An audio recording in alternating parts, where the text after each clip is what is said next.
Present ಅರ್ಧ ಗಂಟೆ ಒಳಗಡೆ ಸುದ್ದಿ ಅಂತ ಗೊತ್ತಾಗುತ್ತೆ. ಆದ್ರೆ ಇಲ್ಲಿ ಚರ್ಚೆ ಆಗ್ತಾ ಇರ್ತಕ್ಕಂಥದ್ದು ಸರ್ಕಾರದ ವೈಫಲ್ಯ ಇದಕ್ಕೆ ಪ್ರಮುಖ ಕಾರಣ ಅನ್ನುವಂಥದ್ದು ಬಹಳಷ್ಟು ಚರ್ಚೆ ಆಗ್ತಾ ಇದೆ. ಯಾವ ಸರ್ಕಾರದ ವೈಫಲ್ಯ?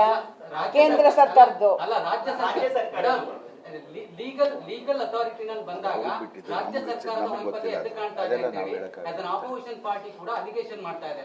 ಆಪೋಸಿಷನ್ ಪಾರ್ಟಿ ಇರೋದೇ ಅಲಿಗೇಷನ್ ಮಾಡಕ್ಕಲ್ವಾ ಸರ್? ಇದು ಸರ್, ನಾವಿಲ್ಲಿ ವಾಣಿಜ್ಯ ಮಂಡಳಿ ರಾಜಕಾರಣವನ್ನ ಮಾತಾಡೋದಿಲ್ಲ. ಯಾಕೆಂದ್ರೆ ಸರ್, ನಮ್ಮ ಸಂಸ್ಥೆಗಳು ಯಾವುದೇ ಸರ್ಕಾರ ಬಂದ್ರು ಕೂಡ ಅವರು ಸರ್ಕಾರ ಬಂದಾಗ ನಮಗೆ ನಾವು ಎತ್ಕೊಂಡವ್ರು ಕೂಸು, ಗೊತ್ತಾಯ್ತಾ? ನಾವು ಇದ್ರ ಬಗ್ಗೆ ಅವರ ವೈಫಲ್ಯ ಇವರ ವೈಫಲ್ಯ ಅಂತ ನನಗೆ ಗೊತ್ತಿಲ್ಲ. ನಮ್ಮ ಸರ್ಕಾರ ಮಾತ್ರ ಒಳ್ಳೆಯದನ್ನೇ ಮಾಡ್ತಿದೆ.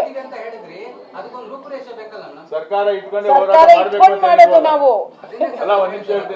ಸರ್ಕಾರದ ವೈಫಲ್ಯ ಇರೋದ್ರಿಂದ ಸರ್ಕಾರ ಜೊತೆ ತಮ್ಮ ಕಮ್ಯುನಿಕೇಶನ್ ಸರ್, ಸರ್ಕಾರದ ವೈಫಲ್ಯ ಏನ್ ಸರ್?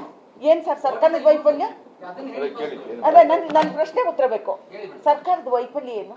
ಅಲ್ಲ, ಲೀಗಲ್ ಅಥಾರಿಟಿನಲ್ಲಿ ಸರ್ಕಾರದ ವೈಫಲ್ಯ ಇದೆ ಅಂತ ಹೇಳಿ ಯಾರು ಅವ್ರು ಹೇಳಿದ ತಕ್ಷಣನೇ ನಾವು ಕೇಳ್ಬಿಡ್ತೀವ?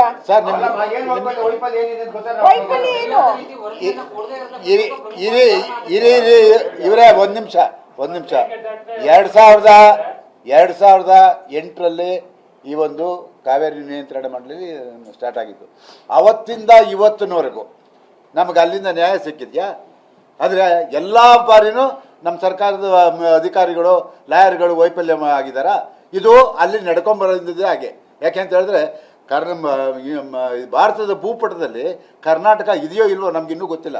ಪ್ರತಿ ಬಾರಿನೂ ಕಾವೇರಿ ವಿಚಾರದಲ್ಲಿ ನಮ್ಗೆ ಅನ್ಯಾಯ ಆಗ್ತಾನೆ ಇದೆ. ಹಂಗಂದ್ರೆ ಎಲ್ಲ ಸಾರಿನೂ ತಪ್ಪು ಮಾಡ್ಕೊಂಡು ಬಂದವರ ಎಲ್ಲದಕ್ಕೂ ವೈಫಲ್ಯ ಅಂತ ಹೇಳೋಕೆ ಸಾಧ್ಯ ಇಲ್ಲ. ಕೆಲವು ನೋಡಿ, ಈ ವಿಚಾರವಾಗಿ ಸರ್ಕಾರದ ಬಗ್ಗೆ ಮಾತಾಡಿದಿರಾ? ಅಂದ್ರೆ ಪ್ರತಿ ವರ್ಷನೂ ಆಗುತ್ತೆ, ಅದು ಒಪ್ಕೊಂತೀನಿ. ಆದ್ರೆ ಈ ಸಾರಿ ಬದಲಾವಣೆ ಆಗುತ್ತೆ. ಅದು ನಮ್ಮ ಚಿತ್ರರಂಗ. ನಾವು ಅಷ್ಟು ದೊಡ್ಡ ಮಟ್ಟದಲ್ಲಿ ಹೋಗಿ ಅವ್ರನ್ನ ಪ್ರಶ್ನೆ ಮಾಡುವಂಥದ್ದು ನಮ್ಮ ಕೈಲಿಲ್ಲ. ನಮ್ಮ ಲಿಮಿಟೇಷನ್ ಅರ್ಥ ಮಾಡ್ಕೊಳ್ಳಿ. ನಮ್ಮ ಲಿಮಿಟೇಷನ್ ಅರ್ಥ ಮಾಡ್ಕೊಳ್ಳಿ. ಧನ್ಯವಾದಗಳು.